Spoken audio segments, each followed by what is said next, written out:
Lovely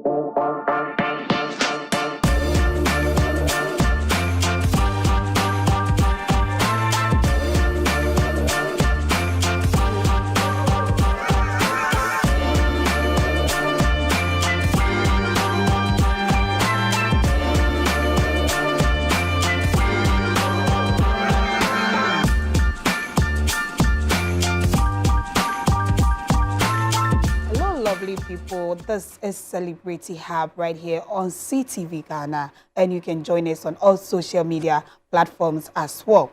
Celebrity Hub comes your way with amazing episode each and every day. But in life, one sometimes find themselves in different countries, different places, not always at the right time, but sometimes it's for the good reason. And today I have with me a Ghanaian-born citizen who unfortunately didn't enjoy Ghana so well. Yes, and he is back home to enjoy Ghana so well.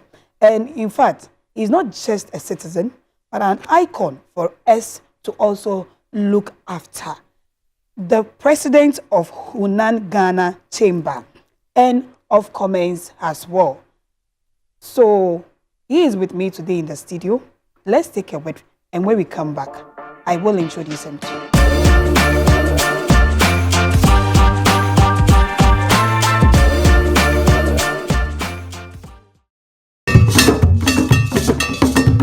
Evergreen memories. Wow. We kind those days in front of him. Abra bafu for na parenting edi omo enkwada eba. Me jina wan kono na me put am say. Ana ebe. But anche. We bonded as colleagues at the dining hall, the dormitories, classrooms. It's just said, but the question is, hey,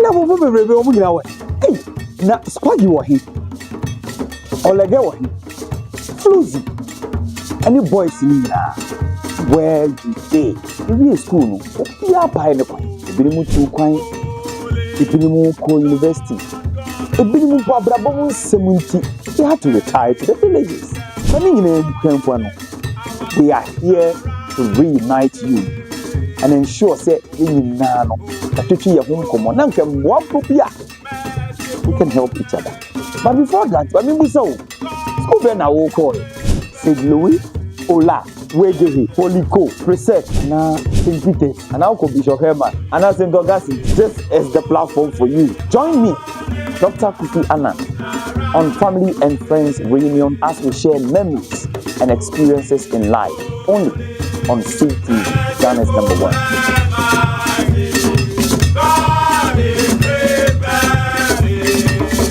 Family and Friends Reunion. Welcome back from that break. As you already know, it's Celebrity Hub, and today, as I said, I have with me an amazing icon, a male figure, yes, here in Ghana. Today he left China and then visited Ghana this Ghana month to celebrate with us. And he is in the person of Dr. Godhold Agyemang, Superemo. He is also the CEO and founder of Superemo Group Ghana, and also the president of Chinese Chamber here in Ghana as well and beyond. So with a quick one, let me say hi to him on air. Welcome. Thank you, Lufa. Today is like the smiles is too high, Anna. Yeah, I mean, I'm in my country, so I need to smile. Okay. Yeah. I thought you said you were Chinese. Well, you know, Ghana is my root, you know, but currently I'm Chinese. I would like to identify myself as a Ghanaian, you know, okay, genetically, but diplomatically, I think I would like to identify myself as a Chinese. Wow. Yeah. Welcome. Thank you. So how is Ghana treating you now? Good. I mean, Good. the environment, the people. The food. The food, yeah. My wife just gave me an amazing akple chai, so. You like akple? I love akple and akple chai. Is your wife an Ewe? I'm for so you can speak Ewe? F1. That's all I can say. Okay, so let's come back to you, your personal self. When we say Dr. Agyemang, who is a Dr. Agyemang? We want to know everything about you. So let's start from the root. Where did you started your primary education? Okay, so Dr. Agyemang is a Ghanaian, Okay. an Ashanti. My mom is from Okay. from the Ashanti region. My dad is a Dentra. And then, back in the days, they went to a place called Pristia, to start their life. And so, I have siblings around. How many siblings? Well, 5. 5. Yeah. Okay. I'm number 4. You are number 4. Yeah, number 4, yeah. So, I mean, we started our education in a place called Pristia Godhold School, to be precise. But fortunately, the head was a little bit okay. Yeah, my dad is a very good businessman. I think he started his businesses with the likes of Despite and Co. But then he chose to, relocate in Pristia because of the gold. People do purchase a lot of stuff. So, I mean, I was in Pristia. I did my BEC, had very good grades. Yeah, in Ghana. Yeah, in Ghana. Okay. And then I went to the high school, because I was a little bit stubborn. Okay. Yeah, very, very stubborn. So high school, was it a boys' school or a mixed school? Well, my dad, I had to go to a Opoku area, but my dad was just, because I was very stubborn, very stubborn. You admit that fact? Yeah, I'm a schemer. Okay. Yeah, I plan stuff a lot. Me plan it diboni. Okay. I mean diboni, but me plan it. Yeah. Yeah. So my dad, had to give me to his friends in the KNUS Senior High, and then to. You took away from there. Yeah, and then university practicing, So any if they give them transfer, I just go to the next university senior highs. So I was there, and I was just like, nah, I don't want to do this again. So I had to find my way out of the country. So I start for scholastic aptitude test, SAT. I wanted to just move out of Ghana to go to the United States. I was at Form 1. So I started writing my NOVDEC and then my SAT. And then God being so good, I had a very good results with my NOVDEC and with my SAT. And then the scholarship, Came. Yeah. So the government was just like, no problem, we have to support this guy. And then I move out. So I think I completed my high school. So then you said you took it on upon yourself to do this. Yes. How was Daddy's reaction? Well, he was just like, he was supporting the whole stuff, but then he was not okay because he really wanted me to finish my high school, In fact, even my classmates, my teachers, they were just like, nah, finish everything. We know you're good academically, but just finish everything before you can go to, at least Ghanaian universities are not bad. But then I was just like, nah, I don't want to do this. So Form 1, I did my NOVDEC, Form 2, I did everything. And I was just like, I told my dad I'm not going to school no more. Yeah, because I have my NOVDEC good. I have my SAT. Schools are coming in. Oklahoma State University, University of Virginia. Almost all these schools are coming, and you want me to go to Legon or K University? No, I'm not doing that. So I packed my stuff and I just left the country. Yeah, I left the school. I left school. Okay. So my dad employed me as an accountant. Yeah, because he has a microfinance company. So he employed me as an accountant. He said, since you don't want to school, you have to work. So he employed me as an accountant, and at that time he was paying me 500 cedis. Yeah, that's huge then. Hey, I was a big boy. All the girls are around, you know what I mean? So, yeah, but then I amassed a little bit of wealth, and then one day he was just like, look, just get out of this place. So, the schools came, and then we just had to select the ones that were okay financially for him, because at the end of the day, he need to be sending me money, monthly or something like that. So China. Okay, so that's how I ended myself in Weifang Medical University. In China? In China. So you left China you left Ghana to China at which age? 17. 17? Yeah. By 17, you had your NOVDEC written and everything? Everything, yeah. 17. And then you left Ghana? Yes. How was the feeling like? Maybe one even know and all that? Well, their language, going there, how will you be able to speak? I was just escaping, it was just I was just escaping from all this hectic stuff, the country was, I was fed up. Okay. Akolaboni, you say, and everybody say you are Akolaboni. Well, I don't see myself to be an Akolaboni, but then I think, sometimes when you know more than your age, people think You are not good. You are too known and all that. Yes, because looking at me at the age of 16, 15, my dad already trained me as an accountant. So I was working in his microfinance company. You could imagine, he could leave everything to me.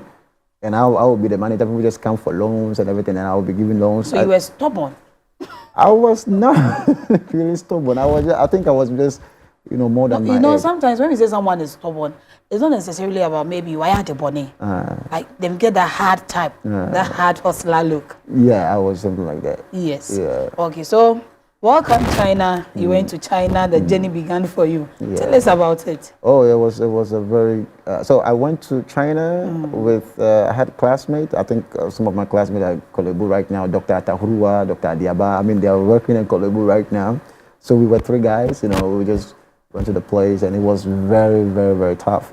I think when we were in the flight, they were asking us, "Would you drink coffee or tea?" And then at the end of the day, I was just like, "Give me wine." So we had a wine. We took our wine, and then we didn't have an idea that we would go to China.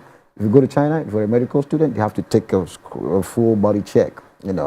So they have to scan everything: your kidney, your liver, blah blah blah blah. So we went to the place, and then we did our entrance exams. Everything was okay.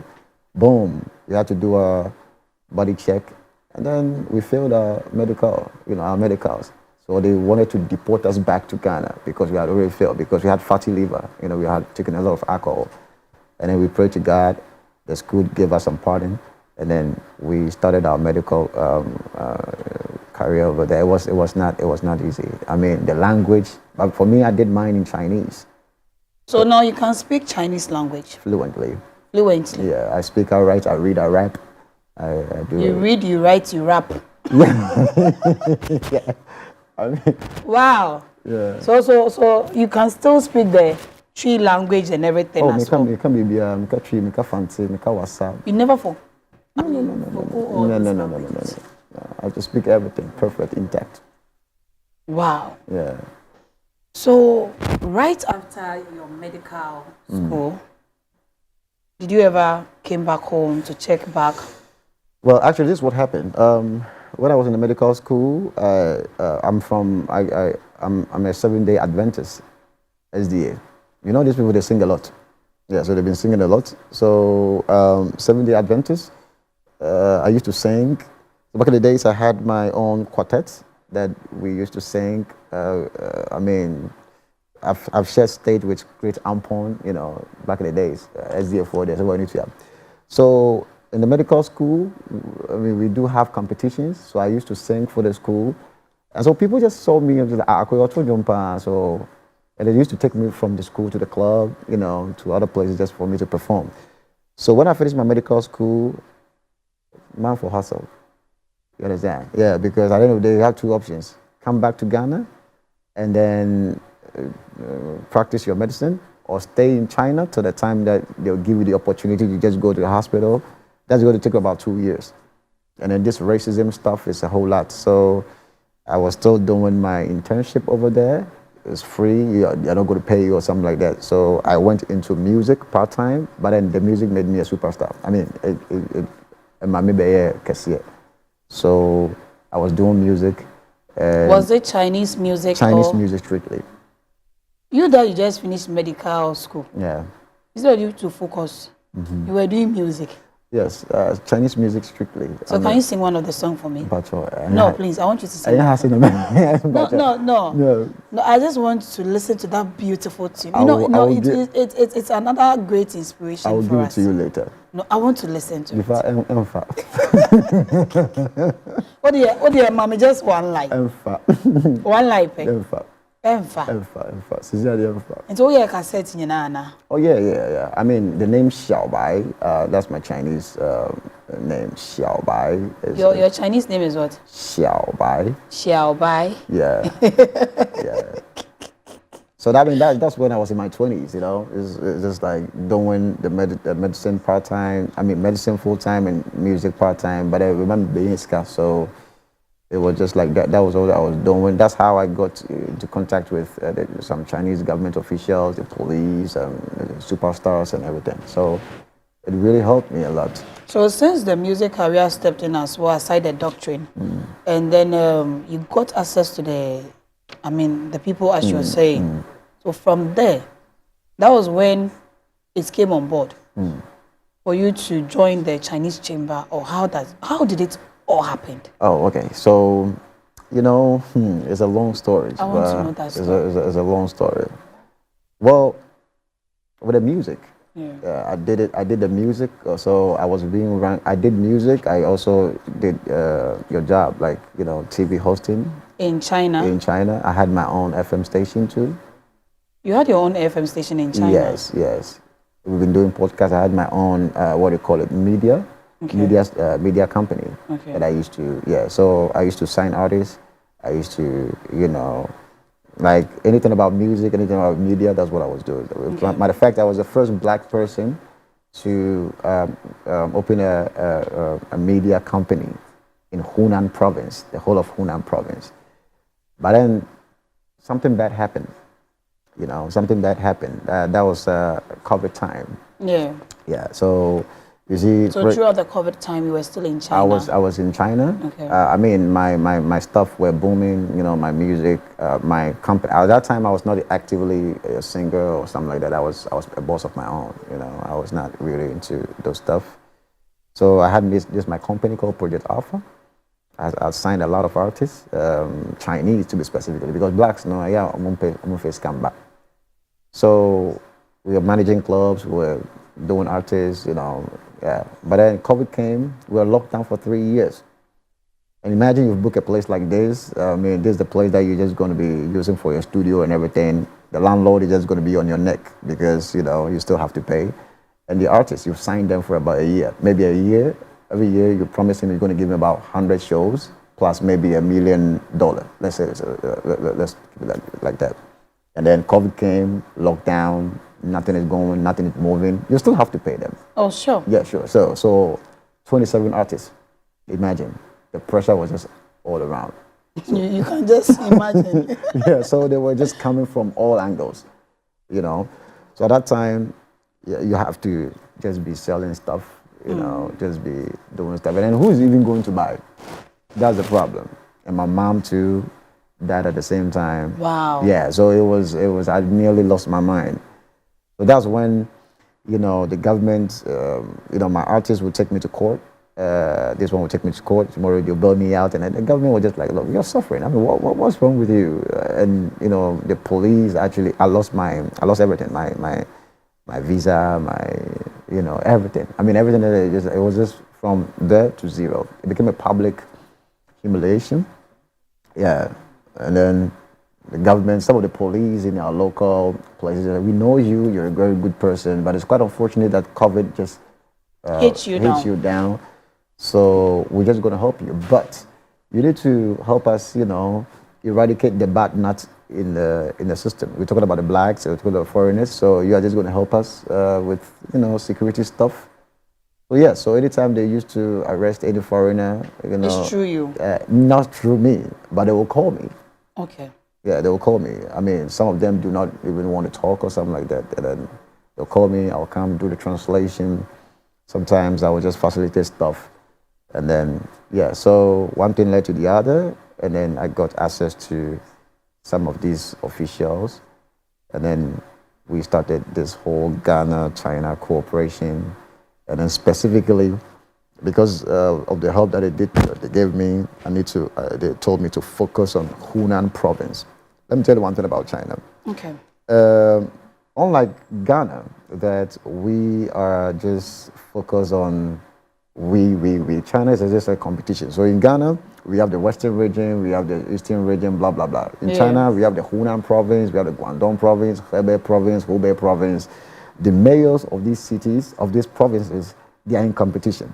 So for example, if Zifa is the mayor of Hunan province, and if I'm the mayor of Hebei province, I need to do something that is just going to beat Zifa, so that if the prime leader, let's say the president, is out, the whole of China is just going to be like, oh, Zifa can build a lot of skyscrapers, Zifa can do a lot of technology, so let's give Zifa the chance to be the next president. And to be a compete. You understand? So if we have a lot of businessmen moving from Hunan province to Ghana, for example, if we have about 60 businessmen moving from Hunan province to Ghana, if we have about 60 businessmen moving from maybe Guangdong province to Ghana, and these 60 businessmen bring about $2 million to the Ghanaian government from Hunan, and then from Guangdong brings about only maybe 500. Of course, the Hunan people are just performing better. So I had to join this race to make sure that our province win, you know. So yeah, so the Chinese people believe me, Hunan province, they believe me, they have trust in me. So like, why don't you do this job? So I had this opportunity to just join them. Oh, that's very amazing. Yeah. Because that was how you got in there. And you're just making it from the security angle, stepping in China as a doctor into this stuff. That's very beautiful. But we're going to, deep further at that particular part and then also note it with your impact. Let's take a quick break. We'll be right back. Okay.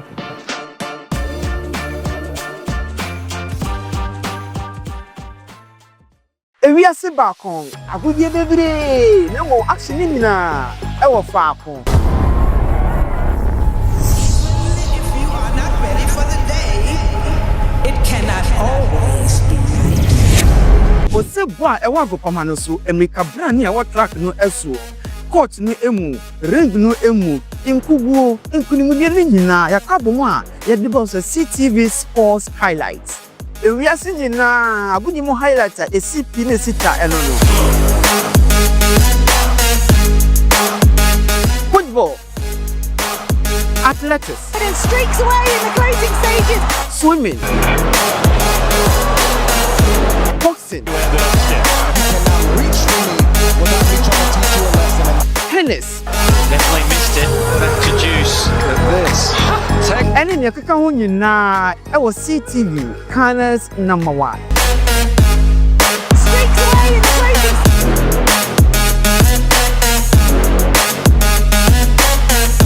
If he gave the first ball, which probably have won. Goes out the Grizzlies. CTV Sports Highlights. Yeah, the bro.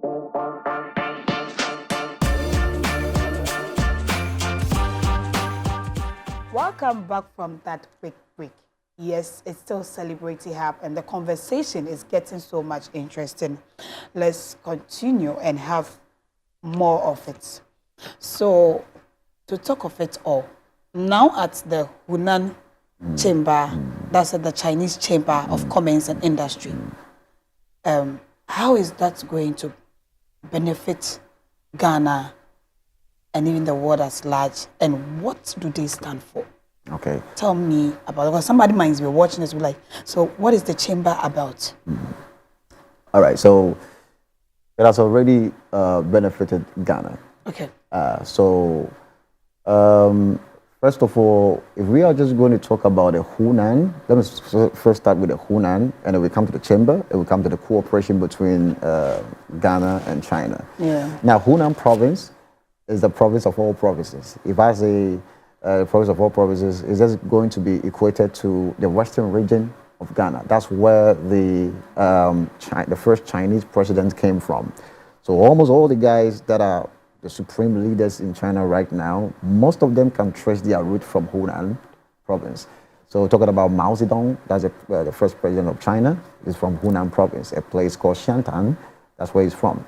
And so if you think about the Hunan right now, currently, we are into agriculture, all right? Okay. We are into equipment.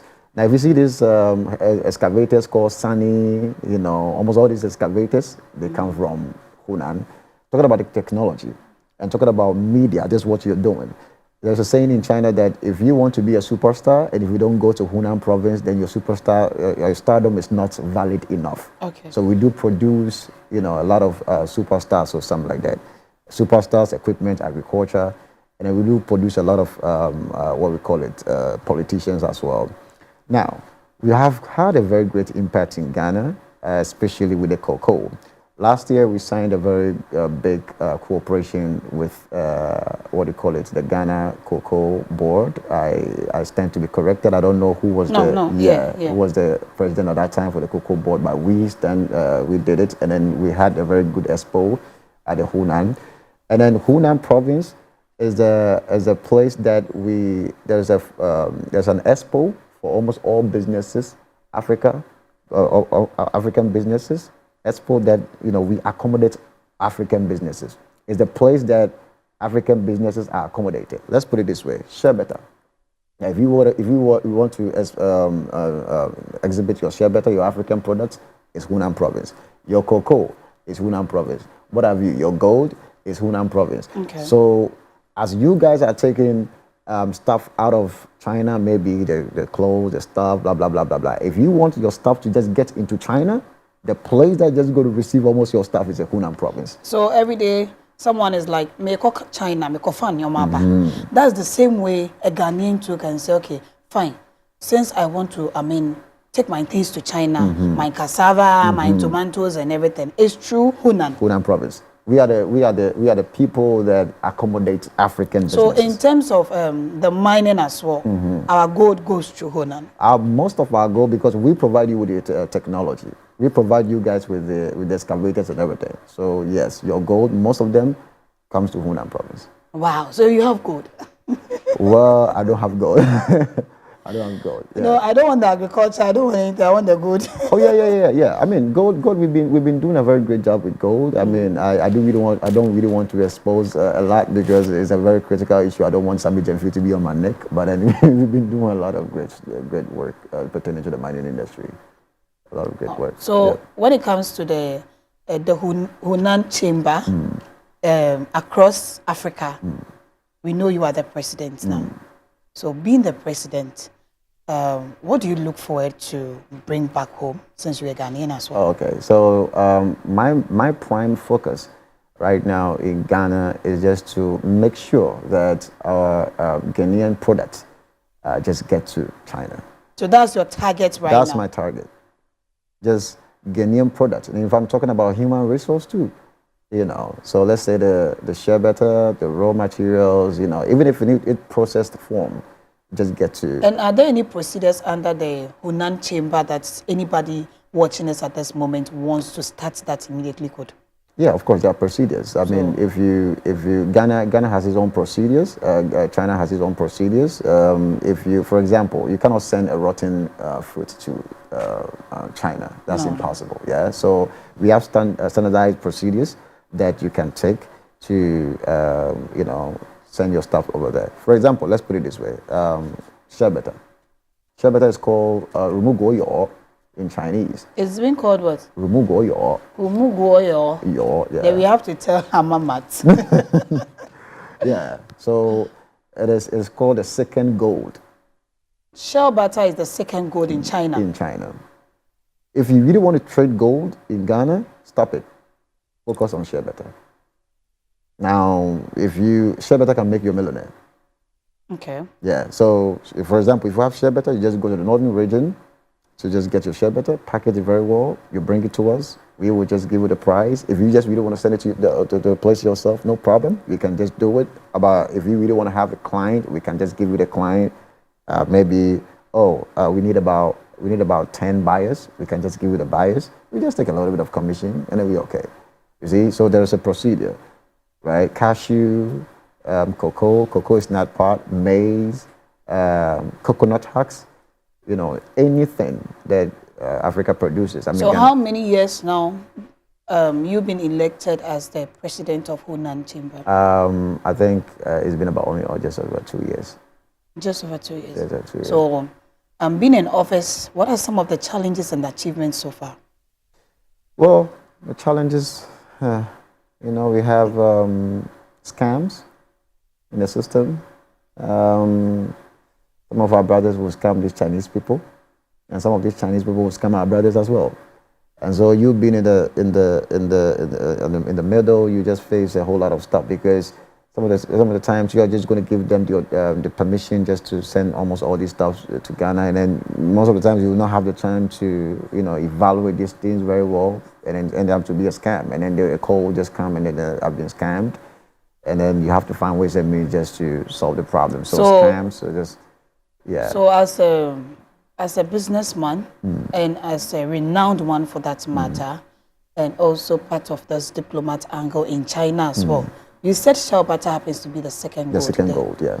So currently, this Ghana man, what are you looking forward to see? Yeah, I'm looking forward to seeing a lot of women, take a lot of African products to China. Don't forget about Hunan, because we are the ones who are going to welcome you. Go to other provinces, they are not really going to welcome you like that. Yeah, so especially our ladies. Okay. The ladies, the females, the cloth, I think a lot of this seminar, Alata seminar. Yeah, Alata Samina. Alata seminar, yeah, very lucrative too. It also goes. Very, very lucrative. Okay. Alata seminar, our starch, all of this stuff. So I'm looking forward to seeing a lot of ladies, bring almost all this stuff. It's not about always going to China to take back home. Yeah, I mean, see, let me put it this way. If you take, I'm yet to see Ghanaians who go to China to bring grade A product to China. I stand to be corrected. Let any Ghanaian just come to tell me that I went to China and I bought grade A. Now, the grade A goes to America, UK, stuff like that. And then you go to UK to buy the grade A and then claim that it's original. Nope. The Ghanaians don't go to Ghana to buy grade A. In fact, they don't even have an idea of what they're buying. In China, most of the things that you buy have grades. You have grade A, grade B, grade C, grade D, or something like that. So most of the grade A stuffs goes to the US and then the UK. Yes. So automatically, when it comes to Ghana, you think the US has the best of it all. Yes. But it's the same China they are fighting with. Same China. Then I think China is ruling the world. The world is China. And China is the world. Wow. Yeah. So how do you manage it all with family? Come to think of it, are you married? Yeah. Okay. With how many kids? I know. Yeah. Okay. So first of all, I currently with a Ghanaian. I would not like to disclose a lot, but then I used to have one with Russian, and I also did a little bit with one Chinese, but home is sweet home. So let me maintain my Ghanaian one for now. Why? Because you can only be with a person who fights the same demons with you. A white woman would not understand you completely. Yes, with this, my current Ghanaian lady, I don't have to talk. Even with my facial expressions, you understand what I mean. But a white person would not understand you. And where is she coming from? Is it from the Westland? You just really want to be happy. She's from Anfuega. Hey. Oh, really? So she's from the Volta region? Yes. And where lady? To be precise. Oh, wow. Yeah. And indeed, you are enjoying this Ghana month. Oh, yeah. Of course, I have to enjoy it. You're back home well. Papa B. Wow. So let's talk about the great achievements you've received so far, you've achieved, and all that before we wrap up on the show. Yeah, okay. So with the achievements, I wouldn't say it's an achievement, but I would say a contribution. Okay. Yeah, because if you say achievement, then you're trying to make it look so big. Yeah, so last year, like I said, we signed the biggest deal between Hunan province and the Ghana Cocoa Board. Yes, and then we pledged to, purchase a lot of cocoa from the Cocoa Board, and then, establish a transparent trade between Ghana and China Hunan province. And also, we are also working on bringing the technology which is going to clean our waters, because you Ghanaians, you are saying that we came to destroy your waters. Yes, I mean Chinese galamsey. Yeah, so we have the technology right now that can, clean the waters. We're just going to start from River and Cobra, if we are being given the opportunity to do that. So that's what we are just going to doing.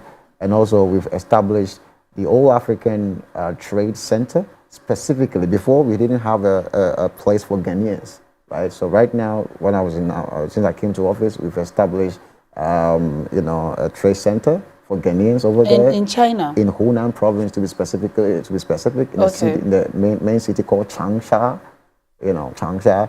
So you go to Changsha, you're a Ghanaian. If you have your products right now, any product you have, bring it.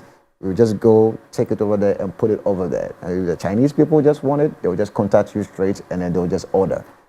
You just supply them. All right. So any Ghanaian, if you're a Ghanaian, if you have a product, if you want a product to go out there, give it to us. We will just put it over there, and then if the product makes market, the Chinese government will just give you the invitation for you to do it. Yeah. That's very great. I love your story. From the doctor to a security personnel and then to a diplomatic angle is very, very beautiful.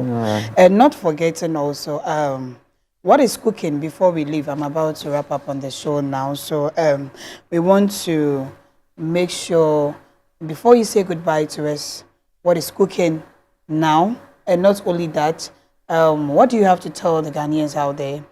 And also, anybody watching who would love to reach the Chinese chamber here in Ghana? Okay, so what I want to tell the Ghanaians out there is just like the Chinese government is always ready to help with your businesses. You shouldn't always just go to China, just go buy stuff, all right? You should do everything possible just to get your stuff out there to China. Try to promote Ghana more. And then currently what we're cooking is we're trying to bring, a lot of technologies to Ghana in the field of batteries and mining. Talking about my company, PMD, Primo Mining and Drilling Company as well. We're also trying to find ways and means to, solve a little bit of problems with this mining crisis, this environmental crisis, talking about how we're going to clean our waters and everything. So these are the things that we're doing, but then we do need the support of the government.